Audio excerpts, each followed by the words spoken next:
नामे में से पतरस का पहला आम खत, उसका चौथा बाब और उसकी 7वीं आयत से 11वीं आयत तक में इस तरह लिखा है। सब चीज़ों का खात्मा जल्द होने वाला है, बस होशियार रहो और दुआ करने के लिए तैयार। सबसे बढ़कर ये है कि आपस में बड़ी मोहब्बत रखो, क्योंकि मोहब्बत बहुत से गुनाहों पर पर्दा डाल देती है। बगैर बुड़बड़ाए आपस में मुसाफिर परवरी करो। जिनको जिस जिस कदर नेमत मिली है वो उसे खुदा की मुख्तलिफ नेमतों के अच्छे मुख्तारों की तरह एक दूसरे की खिदमत में सर्व करें। अगर कोई कुछ कहे तो ऐसा कहे कि गोया खुदा का कलाम है। अगर कोई खिदमत करे तो उस ताकत के मुताबिक करे जो खुदा दे, ताकि सब बातों में यसु मसीह के वसीला से खुदा का जलाल ज़ाहिर हो। जलाल और सल्तनत अबदुल-आबाद उसी की है। आमीन। खुदा के कलाम का पढ़ा और सुना जाना हम सब के लिए बायस बरकत हो।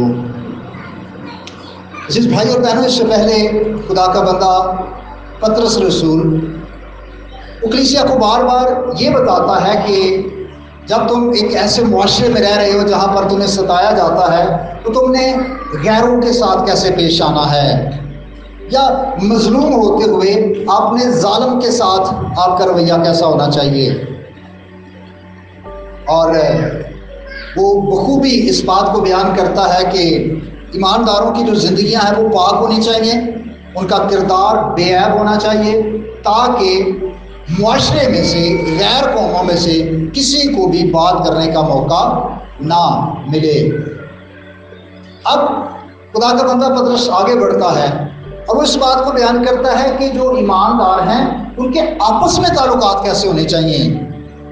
अभी तक ये बताता है कि दूसरों के साथ, अब वो कहता है कि आपस में जो आपके रिलेशंस हैं, आपके जो ताल्लुकात हैं, वो किस तरह के होने चाहिए।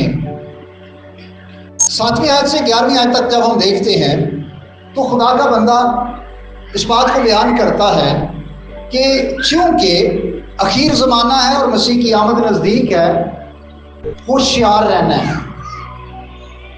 होशियार रहने से मुराद है एक्टिव रहना और सरगर्म रहना। मत्ती की इंजील के 24वें बाब में मसीह की आमद सानी के बारे में ये बताया गया है कि जब मसीह आएंगे तो उस वक्त 2 औरतें चक्की पीस रही होंगी, एक ले ली जाएगी, एक छोड़ दी जाएगी।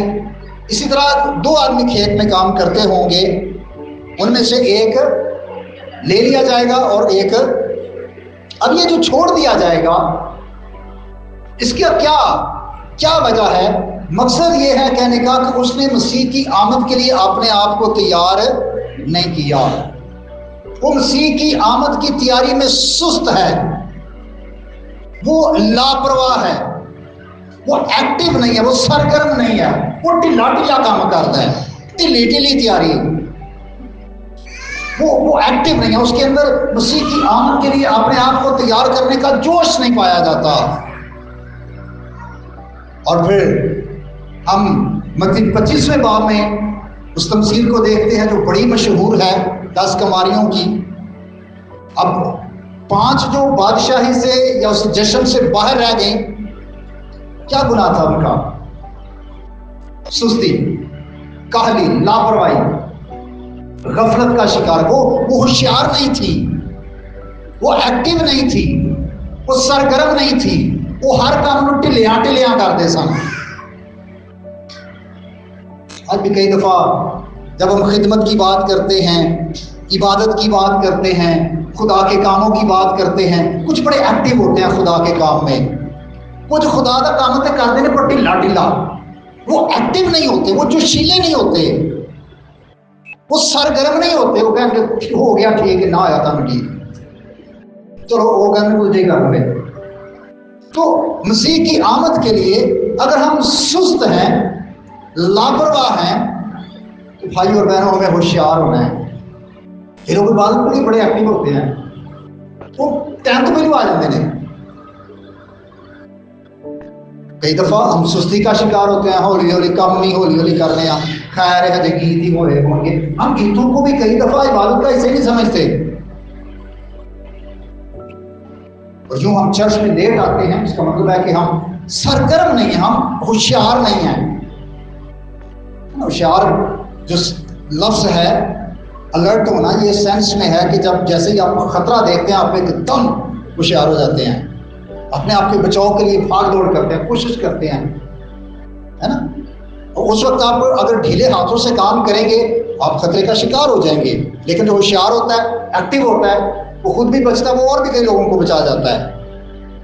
तो इस रूहानी जिंदगी में भाई और बहनों हमें एक्टिव होने की जरूरत है। अगर हम सुस्ती, काहली या ढीलेपन का शिकार हैं, हमें अपने आप को दुरुस्त करना है। फिर इसके साथ साथ दूसरी बात जो बताई गई है, वो दुआ करने के लिए तैयार है। और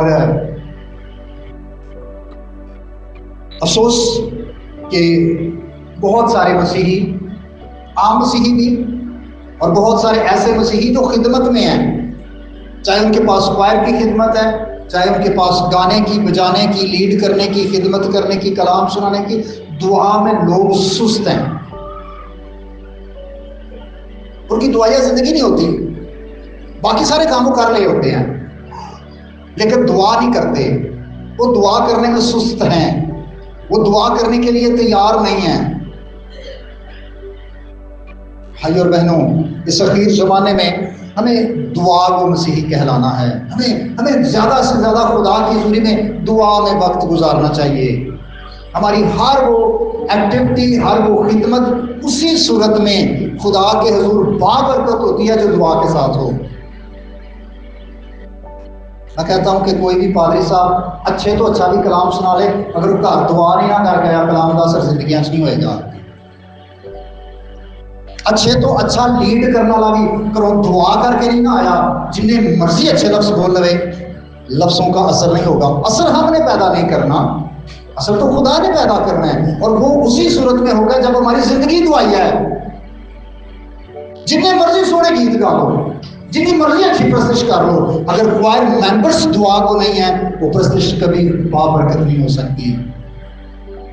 संडे स्कूल टीचर अगर दुआ को नहीं है, वो बड़ा अच्छा बच्चों को सिखाने वाला हो या सिखाने वाली हो, अगर वो दुआ को नहीं है, उसकी खिदमत मौसर नहीं होगी। यूथ लीडर अगर दुआ को नहीं है, किसी भी जगह पर अगर आप जो फ्रंट लाइन पर हैं, अगर आपकी जिंदगी में दुआ नहीं है, आप जितने मर्जी कामों को करने वाले हों, वो खुदा के हुजूर बाबरकत नहीं ठहरते, वो जाया हो जाते हैं। क्यों? वो हम अपनी ताकत से करना चाह रहे होते हैं। हम तो खुदा के साथ काम करने वाले हैं, और जब हम दुआ करते हैं इसका मतलब हमने खुदा को साथ लिया है, अब खुदा असर पैदा करेगा। इसलिए ये बहुत जरूरी है कि वो तमाम लोग जो कलीसिया में खिदमत कर रहे हैं वो दुआ को हों। और आम मसीही भी जो समझते हैं कि नहीं जी हम तो कोई खिदमत नहीं करते, बस हम जाते हैं और आ जाते हैं, उनको भी खुदा का कलाम ये हुक्म देता है कि वो भी दुआ करने के लिए तैयार हों। क्यों? एक लेनी जाएगी एक, तो आपने ये तो नहीं करना कि ठीक है कि ये दुआ करना तो उनका काम है जो खिदमत करते हैं, हम बस उनको कह देंगे जी पादरी साहब साढ़े लिए दुआ करिया जे, डॉक्टर साहब साढ़े लिए दुआ करिया जे, या भाई जी भैन जी साढ़े लिए दुआ करिया जे। अपना जो दुआया, अपनी जो दुआया दरख्वास्त है वो किसी दूसरे के साथ शेयर करना, या जो बर्डन आपने उठाया हुआ है उस बोझ को दूसरे के साथ शेयर करना अच्छी बात है। अगर आपकी कोई ज़रूरत है, आप किसी ईमानदार दूसरे भाई बहन को बताते हैं, खिदमत गुजार को बताते हैं, अच्छी बात है। लेकिन आप सिर्फ दूसरों को बताने वाले ना हो, आप खुद भी इस बात के लिए तैयार हों कि मैं दुआ करने के लिए तैयार रहना है। सो अलर्ट रहना है, होशियार रहना है और दुआ करने के लिए तैयार। और इसके साथ ही जो बड़ी अहम बात खुदा का बंदा बताता है कि सबसे बढ़कर ये है कि आपस में बड़ी मोहब्बत रखो। मैंने शुरू में कहा कि अब वो कलीसिया को क्या तालीम दे रहा है कि आपस में कैसे ताल्लुकात रखने हैं। तो आपस में जो ताल्लुकात रखने हैं वो क्या है कि आपस में बड़ी मोहब्बत रखो। मसीहियों के लिए ये काफी नहीं है कि जी हमारी किसी से कोई दुश्मनी नहीं है, हम किसी से कोई कीना बुग़्ज़ नहीं रखते। ये सिर्फ काफी नहीं है, बल्कि जरूरी है कि मसीही जो ईमानदार हैं वो गहरी, मजबूत और जोशीली मोहब्बत रखें। एक दफा कहने जी साडा कोई किसी नाल कोई मसला नहीं, मसला भी कोई नहीं तो मोहब्बत भी कोई नहीं किसी नाल होती। हम झगड़े भी करते हैं, दूसरों के लिए दिल में नफरत भी होती है और शायर वानी में भी शामिल हो जाते हैं। नामुनासिब तरीका यही होता है कि अगर हमारे अंदर मोहब्बत नहीं है, किसी से नाराज हैं, झगड़ा है और शायरबानी भी ले ली है। भाई और बहनों, खुदा का कलाम क्या कह रहा है कि आपस में क्या करो, बड़ी मोहब्बत रखो। अब जब मैं लफ्ज यहां पर जो लफ्ज मोहब्बत है उसके बारे में देख रहा था, तो इसका मतलब है कि ऐसी मोहब्बत जो बगैर किसी गर्ज या बगैर किसी लालच के साथ हो, बरादराना मोहब्बत। यहां पर माँ बाप की बच्चों के साथ मोहब्बत की बात नहीं की जा रही, यहां पर मियाँ बीवी की आपस की मोहब्बत की बात नहीं की जा रही, यहां पर बरादराना मोहब्बत की बात है कि जो बगैर किसी लालच के एक दूसरे के साथ की जाती है, बगैर किसी गर्ज के। कई दफा लोग मोहब्बत रखते हैं वहां पर जहां पर उनको कोई लालच होता है, जहां पर उनको गर्ज है, जहां पर उनके दिल में कहीं ना कहीं पर कोई ना कोई खुफिया एजेंडा है। लेकिन खुदा का कलाम ये कह रहा है कि ईमानदारों को आपस में ऐसी बड़ी मोहब्बत रखनी है जो बगैर किसी लालच के है, जो बगैर किसी शर्त के है, जो बगैर किसी बुराई के है। क्योंकि मोहब्बत की खूबी यहाँ पर बयान ये की गई है कि मोहब्बत बहुत से गुनाहों पर पर्दा डाल देती है।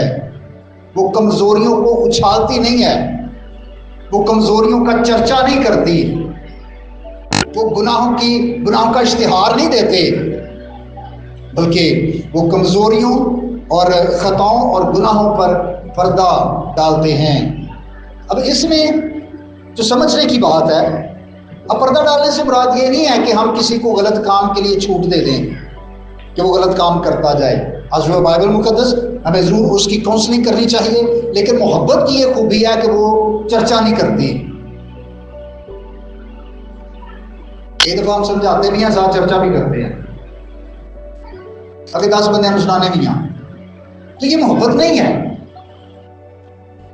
मोहब्बत क्या है कि हकीकी मोहब्बत जो है वो गुनाहों पर पर्दा डाल देती है। सो पहली बात जो बताई गई है वो है आपस में बड़ी मोहब्बत। अब कई दफा होता ये है कि लोग बड़े एक्टिव भी होते हैं, बड़े दुआगो भी होते हैं, लेकिन मोहब्बत रखने वाले नहीं होते। लड़ाइयां उन्होंने को थले ही नहीं, लड़ाइयों करने चो सब तो के पेश। खुदा का कलाम हमें ये कहता है होशियार भी होना है, दुआ भी करनी है, लेकिन आपस में बड़ी मोहब्बत भी रखनी है। दूसरी बात, नामी आयत में ये बताया गया है कि बगैर बुड़बड़ाए आपस में मुसाफिर परवरी करो। अब मुसाफिर परवरी का मतलब है किसे आए गए इन्हों चाह पानी पियाना, अगर रोटी का टाइम है तो उन्होंने रोटी खवाना, ये मुसाफिर परवरी है। और ये एक ऐसा मजमून है कि बाइबल मुकद्दस में इस पर अच्छी खासी तालीम दी गई है, अच्छी खासी इस पर रोशनी डाली गई है। मेरे साथ एक हवाला निकालिएगा, इब्रानियों के नाम का खत और उसका 13वां बाब और उसकी पहली और दूसरी आयत।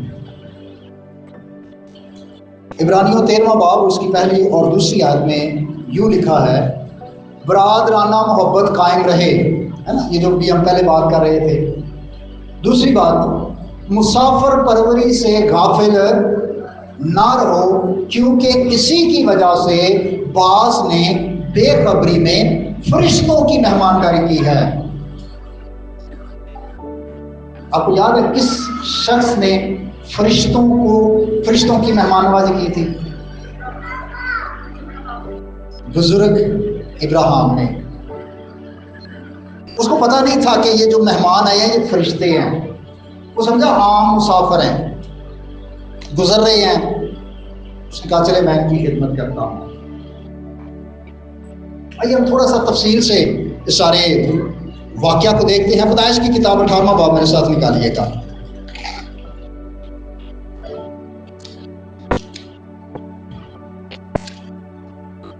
उसकी पहली आयत से, पैदाइश 18वां बाब पहली आयत से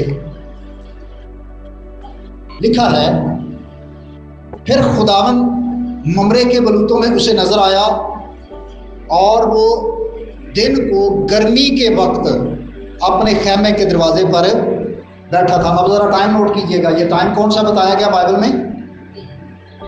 गर्मी के वक्त। ये दोपहर की बात थी, दोपहर का टाइम था। और आम तौर पर होता ये है कि दोपहर के बाद ज्यादातर लोग आराम करना पसंद करते हैं,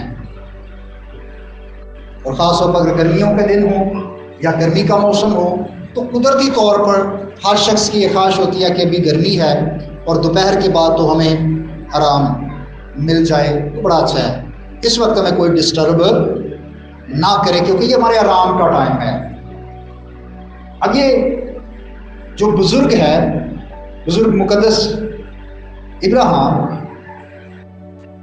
अच्छा मैं साथ साथ आपको ये भी बता दूं कि इस वक्त इनकी एज 99 ईयर्स हो चुकी थी, 99 साल। क्या आपके दोस्तों में कोई ऐसा शख्स है आपके ज़हन में आता है जो 99 साल का हो? 1-800 मेरा ख्याल है कि शायद कोई नहीं होगा। इससे पहले उम्रें छोटी हो गई, लोग जल्दी खुदा के पास चले जाते हैं। 99 साल का शख्स कितना को सेहतमंद होगा या कितना को ताकतवर होगा? आज के दौर की बात करें तो शायद बिल्कुल इस एज में लोग बिल्कुल लागिर या कमजोर हो जाते हैं, लेकिन उस वक्त लोग चूंकि लंबी उम्रें होती थी, लेकिन फिर भी 99 साल एक बहुत एक तरह से उम्र का आखिरी हिस्सा है, बुजुर्ग हो चुका है। और फिर ये बड़ा अमीर शख्स है, मालदार, इतने इसके पास जानवर हैं, भेड़ बकरियां हैं कि जब ये और इसका भतीजा लूत, उसके पास भी बहुत सारे जानवर थे, ये एक जगह रहते थे तो जगह का मसला हो गया, चरागाह का मसला हो गया, क्योंकि इतने जानवर थे कि गुंजाइश नहीं थी। तो ये दो बातें आपने याद रखनी है, ये अमीर भी है और थोड़ा अमीर नहीं है, बहुत अमीर है। दूसरी बात, ये बुजुर्ग हो चुका है। आप जरा तसव्वुर कीजिएगा, एक बुजुर्ग शख्स जो 99 साल का है, आराम का वक्त है, वो क्या करता है? दूसरी आयत, उसने अपनी आंखें उठाकर नजर की और क्या देखता है कि 3 मर्द उसके सामने खड़े हैं। वो उनको देखकर खैमा के दरवाजे पर उनसे मिलने को दौड़ा। मेहमान आ गए ने, की करता है प्यार, चल के नहीं गया कि चलो मैं जरा जाना है, पूछना भी किधर चले हो भाई, और देखो पानी शानी पीना से तैयार हो, ऐसा नहीं है। 99 साल की उम्र में भी क्या करके गया? मेहमानों की तरफ वो दौड़ा है और जाकर लिखा है कि जमीन तक झुका। देखिए कितना वेल मैनर्ड है, उसको पता है कि मेहमान आ जाए तो उसको आगे से वेलकम कैसे करना है।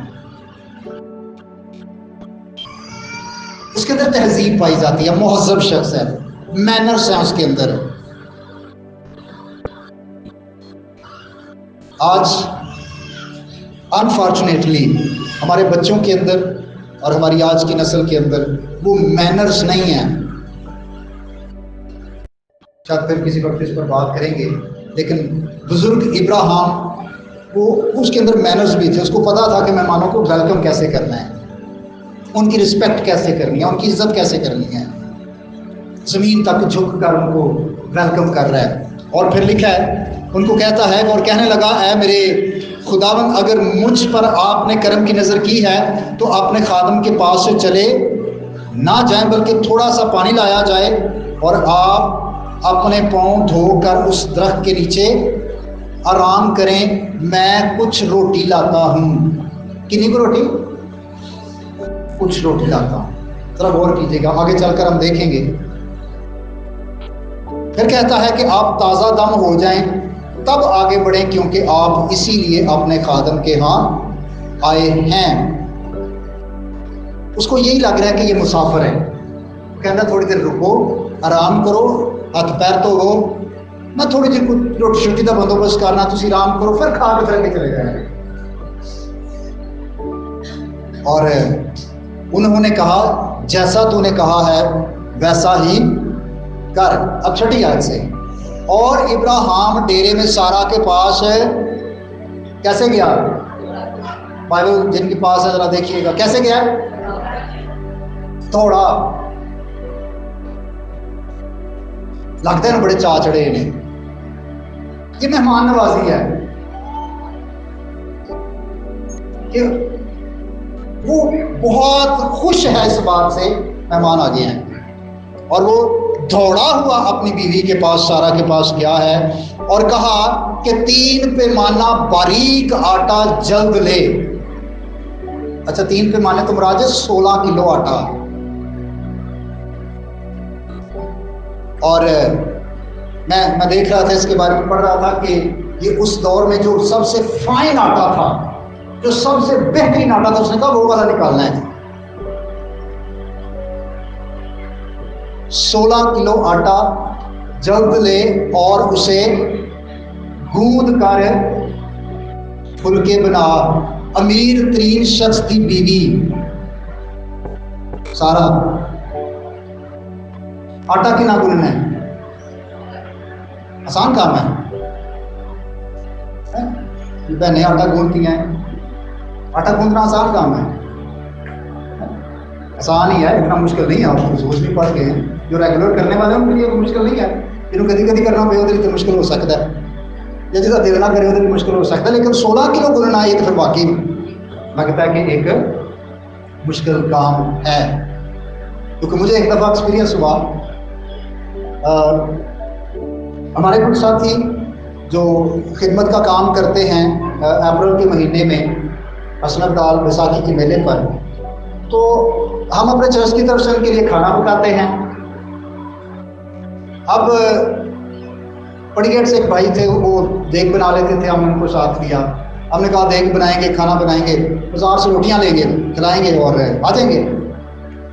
अब हुआ ये कि रोज़े थे और दोपहर के टाइम हमने कुछ 3-4 जगहों पर विजिट किया, देखा तो कहते जी तंदूर रोज़ों की वजह से कोई भी खुला हुआ नहीं। अब 20-25 बंदे हैं और उनको खाना भी देना है, तंदूर भी कोई नहीं खुले हुए। मैंने कहा अच्छा चलें इसका हल निकालते हैं।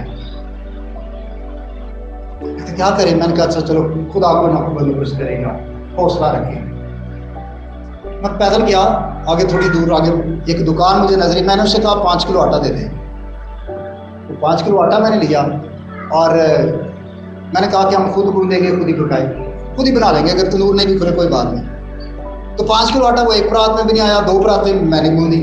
मुझे आता है, मैं हॉस्टल में रहा हूँ, घर नहीं मैं गूंदा, मतलब समझो कि पादरी साहब और घर रही ड्यूटी है नहीं, वहाँ ज़रूरत थी, मैंने इस काम को किया। और मुझे पता है कि ये इतना आसान है नहीं है, लेकिन जिसके अंदर मेहमान नवाजी की रूह है उसके लिए ये मुश्किल है।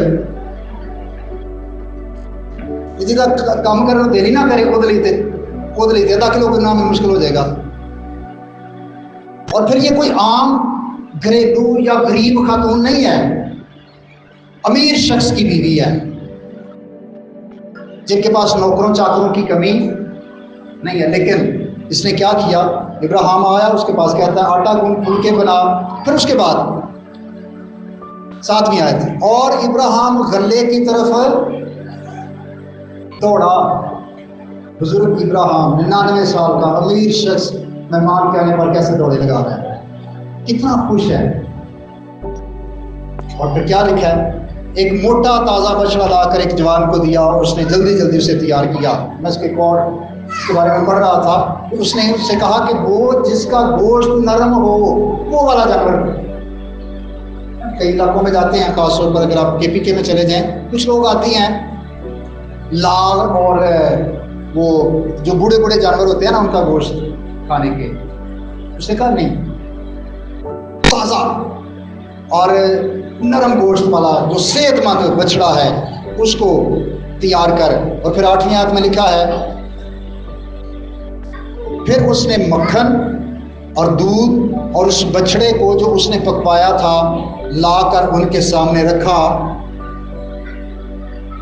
कितनी रोटी कहन गया सी, मैं कितनी रोटी लैके आना, क्या कि लाया, ये तो बड़ा कुछ लाया है। और फिर लिखा कि आप उनके पास दरख्त के नीचे, बड़े नौकर चाकर सन किस्म के अंदर परौने नींद इधर आना तो कोल खलोई, जिन्होंने किसी चीज की जरूरत हुई तो दे देना।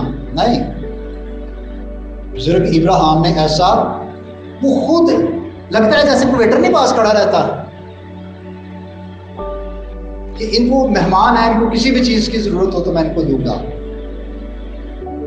वो खुद पास खड़ा रहा और उन्होंने खाया। जो डाइनिंग हॉल सी ना उन्होंने, तो दरख्त के थले सी, दरख्त की छांव में उन्होंने खाना खाया। ऐसा एक ट्रेंड है, मेहमान उन्होंने तो जान लगे कुछ दे भी जाते हैं, कुछ देंदे ने, कुछ जरा नहीं देने वाले आदि होंगे, कुछ देने वाले होंगे, होता है ना। अच्छा भी परौने खाली नहीं आए, पर परौने कोई आम न समझ, खुदास था और उसके साथ 2 फरिश्ते थे।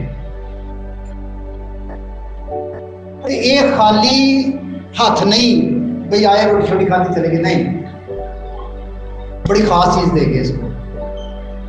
जब खाना खा लिया उसके बाद उन्होंने कहा, तेरी बीवी सारा कहाँ है? उसने कहा वो डेरे में है। तब उसने कहा, मैं फिर मौसम बहार में तेरे पास आऊंगा और देख तेरी बीवी सारा के बेटा होगा। बेटे के लिए कितने साल उन्होंने वेट किया था? 99 साल दे हो गए सन। तो बेटे वास्ते तो वो कहते सी कि खुदावंदा मैं तो दुनिया तो बेऔलाद जाना, मेरे तो बाद में सारा कुछ मेरे नौकर से ही होएगा। मेहमान जान लगे की दे गए बेटा, खुदा खुद आया हुआ था ना, छोटा मोटा मेहमान देने से कोई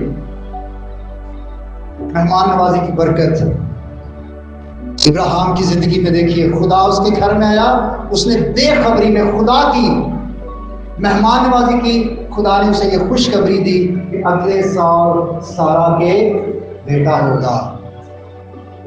कैसा खूबसूरत गिफ्ट जिसके लिए सारी जिंदगी वो वेट करते रहे। उस वादे को जब खुदा ने कहा कि तेरी औलाद आसमान के सितारों से भी ज्यादा होगी, उसने कहा मेरा देखो भी नहीं थे, तुझे कहते हो आसमान के सितारे वांगू। उस सूरत में जब उसने मेहमान नवाजी की, जो पतरस के खत में से हमने हवाला पढ़ा है, वहां पर लिखा है कि बगैर बुड़बड़ाए आपस में मुसाफर परवरी करो। अच्छा, कभी कभी असी मुसाफर परवरी करने भी तो नाल बुड़बड़ाने भी, भला कहते इन भी होनी आना। मेहमान नवाजी भी जो आ गया तो सब कुछ ना कुछ तो करना ही है ना, चाय पिलाएं, उसको खाना खिलाएं, लेकिन नाल नाल बुड़बड़ाहट भी, नाल मुंह च कुछ ना कुछ नहीं, काली काली काली का कहते रहना, नाल करी नहीं जाना। खुदा का कलाम क्या कह रहा है? बगैर बुड़बड़ाए। अच्छा, मैं आपको एक और शख्स के बारे में बता, खुदा ने से कहा कि अच्छा नाला सूख गया, अब तू सारपत की बेवा के पास चला जा। इस शख्स का नाम याद है ना? एलिया। एलिया उसके पास गया, वो एलिया को नहीं जानती कि कौन है, लकड़ियां चुन रही है, उसने आग जलानी थी, रोटी पकानी थी। एलिया उसके पास चला गया मेहमान की तरह, मुसाफिर की तरह। वो कहता है कि मेरे लिए थोड़ा सा पानी ले आना। वो पानी लेने जाने लगे, कहता रोटी भी ले आना। कैसा मेहमान है। वो पानी का कह के नाल ही वो बगैर बुड़बड़ाए कि वो अमल कर दी है।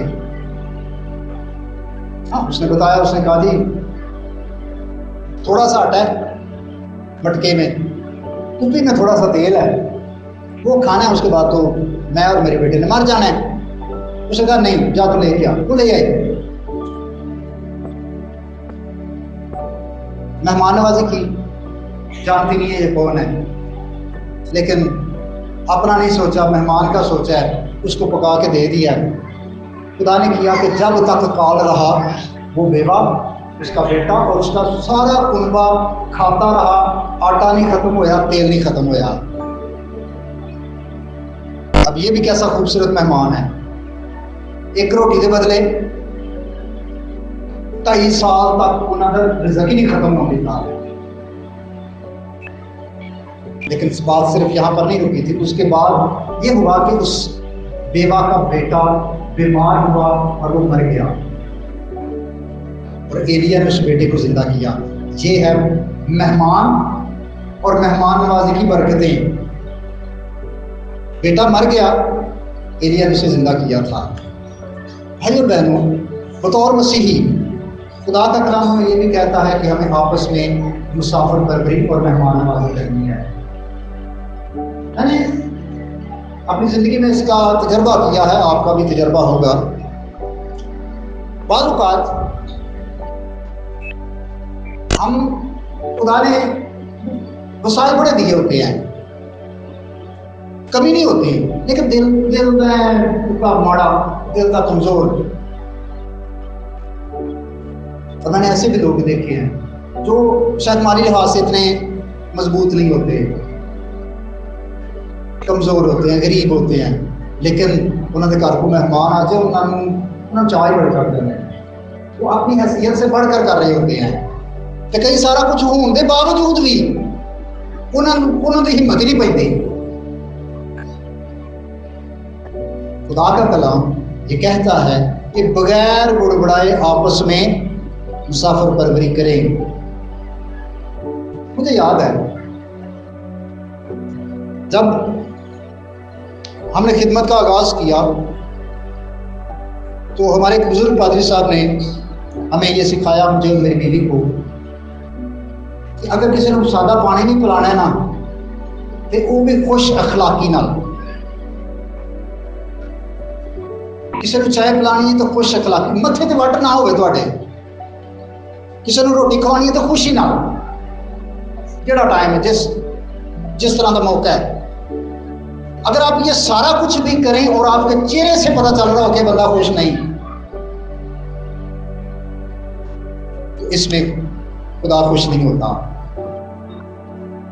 मुसाफिर परवरी का हुक्म बाइबल में दिया गया है, सो हमें जरूर इसको देखना है। पहली बात, बड़ी मोहब्बत रखो। दूसरी बात क्या है, आपस में बगैर बुड़बड़ाए मुसाफिर परवरी करो। तीसरी बात, जिनको जिस कदर नेमत मिली है, अच्छा सारे को नेमत इको जिहियां नहीं मिलियां होंदियां, कईयां नूं ज्यादा नेमत मिलियां होंदियां ने, कईयां नूं थोड़ियां मिलियां होंदियां ने। जिसको ज्यादा नेमतें मिली हैं उसको उसी कदर हिसाब भी देना है, लेकिन अक्सरियत जो देखा गया है वो इसके उल्ट होता है। जिसके पास ज्यादा है वो दिल का उन्ना ही कमजोर होता है, उन्ना ही उन्होंने किसी को चाह पानी या किसी को खुवान लगे उन्हें उन्हें मौत पैदी है। लेकिन वो जिनके पास वसाइल कम होता है, कई दफा वो बड़े खुले दिल के होते हैं। खुदा का कलाम क्या कह रहा है कि जिसको जिस कदर नेमत मिली है वो क्या करे, खुदा की मुख्तलिफ नेमतों के अच्छे मुख्तारों की तरह। नेमतों के मालिक तो ऐसी है नहीं, नेमतों का मालिक तो खुदा है जो हमें मुख्तलिफ तरह की नेमतें देता है, और मैं और उस नेमत के लिए खुदा की शुक्रगुजारी करनी चाहिए जो खुदा ने दी है। लेकिन हम मुख्तार हैं और हमें अपनी उन सारी नेमतों को एक दूसरे की खिदमत में सर्व करना है। कभी कभी हम सोचते हैं सिर्फ मेरी खिदमत, सिर्फ मैं, मेरा घराना, मेरे मैं हम अपने से बाहर निकलते नहीं हैं, सब कुछ सेल्फ सेंटर्ड होता है हमारा। लेकिन खुदा का कलाम क्या कह रहा है कि एक दूसरे की खिदमत में अपनी नेमतों को इस्तेमाल करें। अगर कोई कुछ कहे, ऐसा कहे कि गोया खुदा का कलाम है। अगर कोई खिदमत करे तो उस ताकत के मुताबिक करे जो खुदा दे, ताकि सब बातों में यीशु मसीह के वसीले से खुदा का जलाल जाहिर हो। अब यहाँ पर दो नेमतों का जिक्र है, एक है बोलने की और एक है सर्व करने की। बोलने से मुराद है मुनादी करना, तालीम देना, गुफ्तगू करना, और लिखा है कि जो तालीम देनी चाहिए, जो मुनादी करनी चाहिए, वो खुदा के कलाम के मुताबिक हो, वो अपने ना कोई गलत मलत तालीम ना हो, बल्कि खुदा का कलाम हो। फिर कुछ लोग कहते हैं उनको सर्व करने की नेमत मिली होती है। अफसोस के कई दफा लोग सर्व करना पसंद नहीं करते, वो जूतियां सीधी करना पसंद नहीं करते, वो चर्च के दरवाजे के पास खड़े होकर आने वालों को वेलकम करने का नहीं पसंद करते। कहना इसी बस बह जाइए तो ठीक है, जितना दिल करता है, जितना दिल करता ना आए। ये पसंद करते हैं कि मैं चेयर उठा के किसी दूसरे को दूं। ये सर्व करना है, खिदमत करना। और यीशु मसीह ने कहा कि इब्ने आदम खिदमत लेने के लिए नहीं आया, खिदमत लेने के लिए नहीं, खिदमत करने के लिए आया है ना। हम चर्च में किसी को उठाकर कुर्सी दे देते हैं, ये क्या सर्व करना। हम किसी को पानी पिलाते हैं, किसी को किसी भी तरह से सर्व करते हैं। तो ये सारी चीजें खुदा के जलाल का बायस होनी चाहिए। ये हम अपनी तरक्की के लिए नहीं, अपनी बड़ाई के लिए नहीं, अपनी इज्जत के लिए नहीं, बल्कि मकसद क्या है कि सब बातों में यीशु मसीह के वसीले से खुदा का जलाल जाहिर हो। जी भाई और बहनों, 3 बातें आपस के ताल्लुकात के हवाले से इन आयात में से हमने सीखी हैं। नंबर 1, हमें आपस में बड़ी मोहब्बत रखना है, क्योंकि मोहब्बत गुनाहों पर पर्दा डालती है। दूसरी बात, बगैर बुड़बड़ाए हमें आपस में क्या करनी है, मुसाफिर परवरी। और तीसरी बात, जो कुछ खुदा ने हमें नेमत दी है, जो कुछ खुदा ने हमें खिदमत दी है, हमें इस नेमत और इस खिदमत को दूसरों की खिदमत के लिए सर्व करना है, ताकि खुदा का जलाल जाहिर हो। खुदा हम सबको आज के कलाम की वसीला से बरकत बख्शे, आमीन। तक हमारा चैनल सब्सक्राइब नहीं किया तो अभी सब्सक्राइब करें और बेल आइकॉन को क्लिक करके हमारी लेटेस्ट वीडियोस के बारे में अपडेट जानें।